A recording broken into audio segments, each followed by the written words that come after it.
Well, the number 666, and that is the number rather than three separate sixes, it has always been an enigma and has always been used to try to portray that we're living the last days. And there have been all sorts of formulations on how to make that 666 fit some contemporary figure.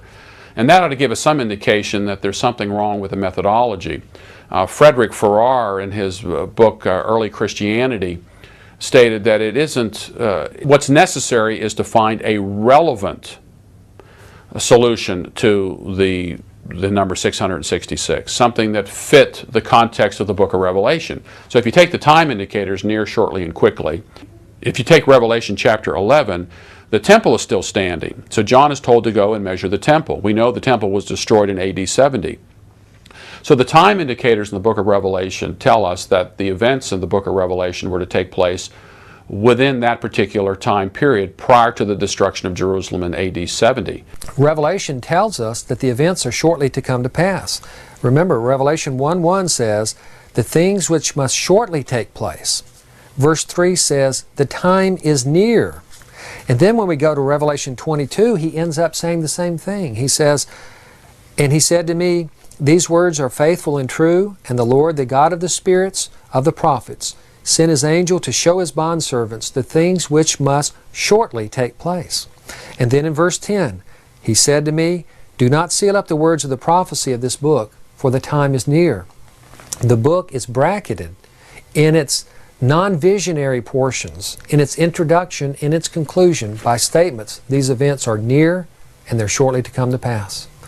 And so whoever 666 refers to, it must refer to somebody in John's life expectancy, something near. Furthermore, when we read Revelation, one of the first impressions you get from the book is that it was written to 7 churches that existed in the first century. As a matter of fact, in Revelation 1:4, he says, John to the 7 churches in Asia. He's writing to those particular Christians. In verse 11, he says, write in a book what you see and send it to the 7 churches, to Ephesus, Smyrna, Pergamum, etc. He names the particular churches. Now in verse 9 of chapter 1, he says, I, John, your brother and fellow partaker in the tribulation and kingdom and perseverance, which are in Jesus, was on the island called Patmos because of the word of God and the testimony of Jesus. Here we find that the church in that day, the 7 churches he's writing to, are in a time of trial and tribulation. Not only must the name be relevant to the first century, but so must we understand that John is dealing with particular Christians under trial and tribulation. Why would he tell them about something to come to pass 2,000 years in the future? They're suffering. They might say, that's interesting, John, but we're dying. We're being beheaded. Our blood is flowing for Jesus Christ. So John is writing them, and he says particularly, I am your brother in and fellow partaker in tribulation.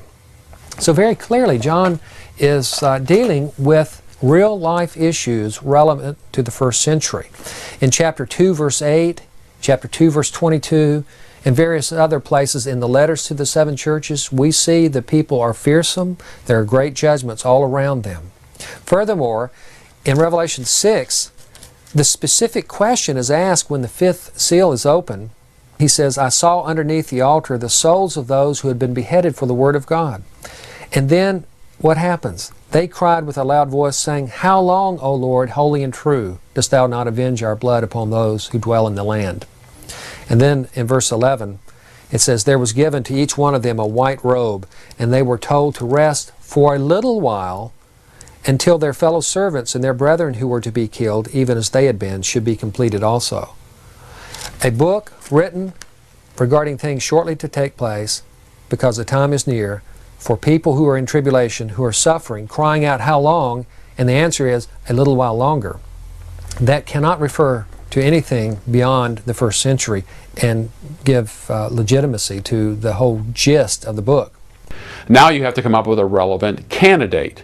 And probably the most relevant political candidate would be Nero Caesar. And in fact, if you take Nero Caesar and put it into Hebrew characters, and take the numbering system that the Hebrews used, which were in fact letters of the alphabet, you end up with 666. And we need to try to understand, well, what's going on? Well, here's what commentators or textual scholars believe is happening in this. The value 666 is a value that is computed on the basis of spelling Nero's name in Hebrew. There are ancient documents that give the spelling of Nero's name from Mubarak and other places in Hebrew characters, and when you add them up, they add up to 666. The Jews had, in their alphabet, did not have a separate numbering system. Alpha, their first letter, stood for 1. Beth stood for 2. Gimel for 3, and on you go until you get to the 10s, 20s, 30s, and then the 100s, 200s, etc. So when you take Nerón César, the Hebrew spelling of Nero Caesar's name, and add it up in Hebrew characters, it comes up to exactly 666. There's kind of an interesting manuscript change on the number.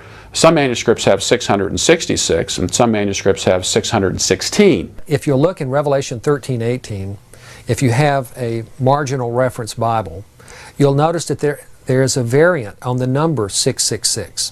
Some manuscripts say 616.